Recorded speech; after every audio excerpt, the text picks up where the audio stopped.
Hey everybody, thanks for joining me. Today I would like to discuss Monster Magnet. Monster Magnet are a rock band that formed in New Jersey in 1989, formed and fronted by Dave Windorf, and basically one of my favorite bands of the 90s and of my teenage years. So the first thing the band released was a self-titled EP in 1990. And I don't have that. Some of those songs would go on to be on Spine of God, the debut album, and generally that's a expensive album to get your hands on. But I do have the second EP, 25 Tab, released in 1992. And although this is an EP, definitely a lengthy one. Mine has 4 songs and a secret song. But the first track right away, Tab, is over half an hour of like a psychedelic drone, very repetitive, with Dave not really singing, just more doing a whole bunch of crazy talk in the background. Cool for what it is, but my favorite song is the third one, Long Hair, which in its own right is 12 minutes long, but it starts classic old school Monster Magnet, goes a little bit indie rock, and then at the end goes full Black Sabbath, bringing to mind the ending of After Forever from Master of Reality, of course. And before we get into the full-length albums, I should mention that they have 2 reimaginings of full-length albums. You have Milking the Stars, which is a retake of Last Patrol, and then Cobras and Fire, a reimagining of the Mastermind album. But I was never a big fan of those, and I never picked them up. I do, however, own all the Monster Magnet albums. They have 10, but I'll add this in here. They do have a covers album, A Better Dystopia. It's the most recent thing they put out, released in 2021. And even though it is a covers album, from what I see out there, that seems to be regarded as the band's 11th full-length album. But in any case, I didn't like that enough to buy. That would be my number 11th if you want to count it. There's a cool Pentagram track on there. But overall, I'm not really into it. But I should mention that they have a cover of Gimme Danger by the Stooges. And I think that is like the perfect band covering the perfect song. That's something that you should definitely check out. So that being said, let's go into my number 10. And that is going to be Last Patrol, the 9th album from 2013.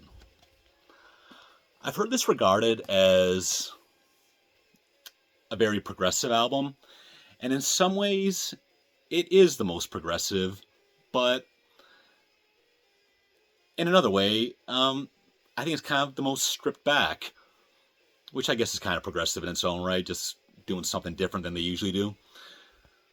But it's going to be pretty rare that I put this on unless I want to go on a bit of a Monster Magnet spree. But like all Monster Magnet albums, there's some good tracks on here. My favorites being lead single, Mindless Ones, and then End of Time. Number 9, Mindfucker, the 10th album from 2018. This is actually the only Monster Magnet that I have on vinyl. I got everything else on CD. So this is a double vinyl, but 3 sides black. The 4th side being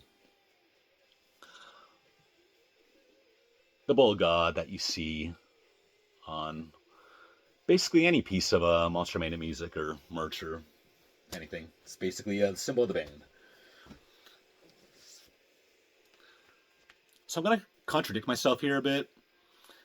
I think that Monster Magnet are at their best when they're just kind of doing straight out rock songs. They're known for being a stoner, psychedelic kind of band, but I just think the straightforward rock songs are where they excel, if you ask me. And although this is a very straightforward rock album, maybe a bit too much for my taste. Kind of going back to being influenced by something more like Kiss than Black Sabbath. But my favorite tracks on here are the title track, Mindfucker, and When the Hammer Comes Down. You have other songs like Rocket Freak, which again, cool songs, just a little bit too simple for me. So again, I mentioned Monster Magnet, definitely one of the most well-known stoner rock bands out there, but I never really regarded them as being a stoner rock band. They don't sound like Sleep or Fu Manchu or anything in between. I think it's more of like a mix of like 60s and 70s rock with like a whole bunch of drugs thrown in there. Kiss, Black Sabbath, Stooges, Rolling Stones. But definitely made their own, and love Dave's voice. I love his lyrics. Awesome frontman. Even though I have to say, I never seen Monster Magnet live. Again, I've just always been into going to metal shows and the rock shows. Not as much. Okay, number 8. Mastermind, the 8th album from 2010. This album has some highs and some lows. I do think it's heavier than they've been in quite a while. Again, I'm going to bring up Black Sabbath again, a bit more of an influence on this album. Favorite tracks, Gods and Punks, Dig That Hole, and Mastermind. Number 7. Four-Way Diablo, the 7th album from 2007. Wow, that was a total coincidence. 7th album in 7th place from 2007, but here we are. And I should mention that this is actually where I originally fell off with the band. I totally dug Monolithic Baby, but I guess I considered it a little bit of a letdown compared to the prior albums, and it took me years to get around to buying this one. But my favorite tracks on here: Wall of Fire, Cyclone, Slap in the Face. Number 6, Monolithic Baby. Just mentioned that one. This was the last one I bought for many, many years. The 6th album from 2004. Starts really strong and slips near the end. But early on in the album, you got Super Cruel, Unbroken, Radiation Day, Monolithic Baby, the title track. These are all excellent songs. But yeah, it falls off near the end, and that might have been what caused my temporary disinterest in the band. Even still, every time I stick this in the stereo, it's better than I remember it being. And they got a bonus track on here, actually. King of Mars, 2004. King of Mars is one of my favorite Monster Magnet tracks, but we will get to that later. The version here definitely does not hold a candle to the original. I will say that. Okay, top 5 time. You know what? Overall, this ranking was kind of hard to come up with because I think there's just 2 real clear-cut Monster Magnet categories. You got like 5 classics that, given the day, I might, who knows what the order would be. And then the 5 albums I just looked at, they're all good, not great, and pretty evenly matched, but that's what I came up with. So top 5 time here. These are all classic albums in their own right. Number 5, Superjudge, the 2nd album from 1993 and their first one on our major label.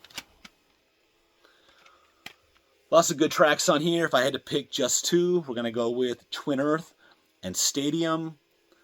I also love the Evil Is Going On cover. That's an old blues song by Willie Dixon.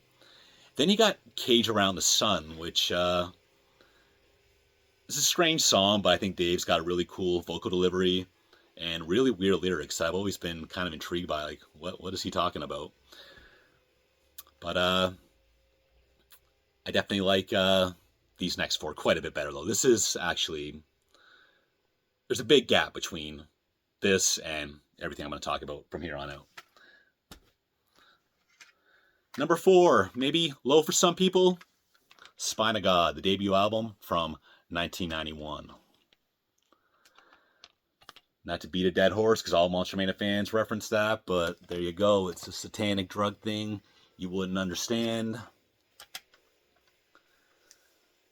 A classic of the stoner genre, but again, it's definitely very unique and dissimilar from the bands you think of when you think of stoner rock.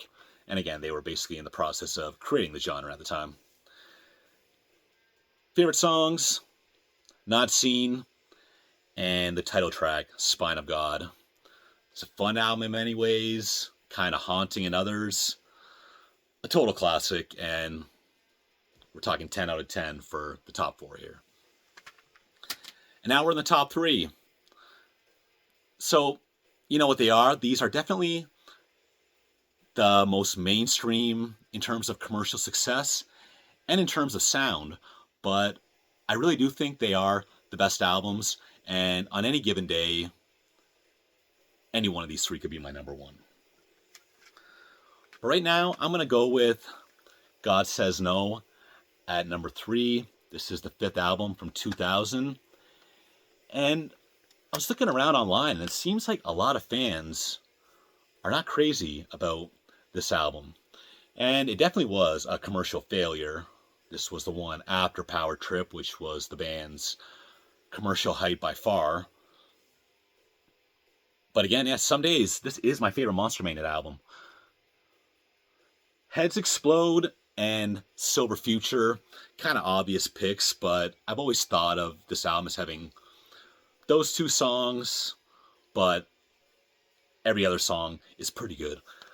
My most recent listen, I'm not crazy about Down in the Jungle and Gravity Well, but you have songs like All Shook Out, My Little Friend, Cry, God Says No. Yeah, this is very like some of their most hard-rocking, amazing songs, but also kind of a subdued album in many ways. But I think they knock it out of the park here. I love this. And the closing song, Silver Future, it is listed as a bonus track here, but I consider that an album song. And that is probably my favorite Monstermania song of all time. It rules. So, number 3, God Says No.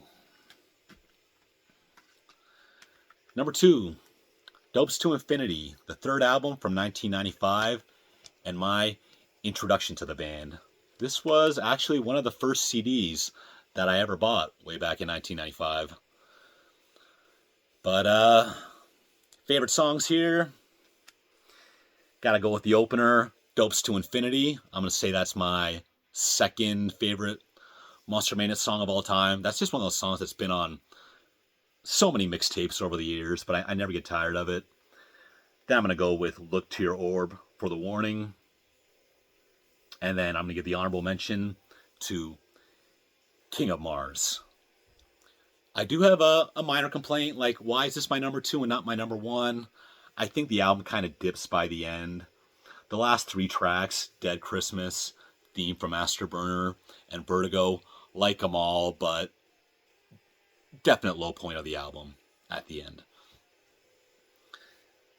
My number 1, most successful album by far, most mainstream in sound as well, but at heart I'm a metal guy, but I really think this is their most complete album. Any fan of rock music, I recommend this to them. Power Trip, 4th album from 1998. Forgot where I put it, but this was definitely in my top 50 albums of all time. Picking just 2 songs as my favorite, I gotta go with the title track, Power Trip, which I think was the 2nd single, and then See You in Hell, which I'm gonna give that my 3rd favorite Monstermania song of all time. But let's look at the track listing a bit. Crop Circle, one of their best kind of rock god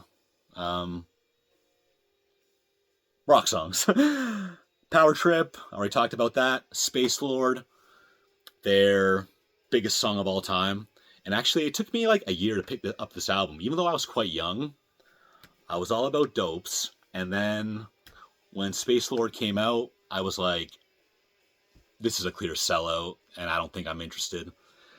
But I kept seeing, like the real metal magazines were praising the album, and I eventually caved in, got the album, and don't know what took me so long. And even that song, Space Lord, it's good for what it is. Temple of Your Dreams, love it. Bummer, that's one of my favorites. Great lyrics.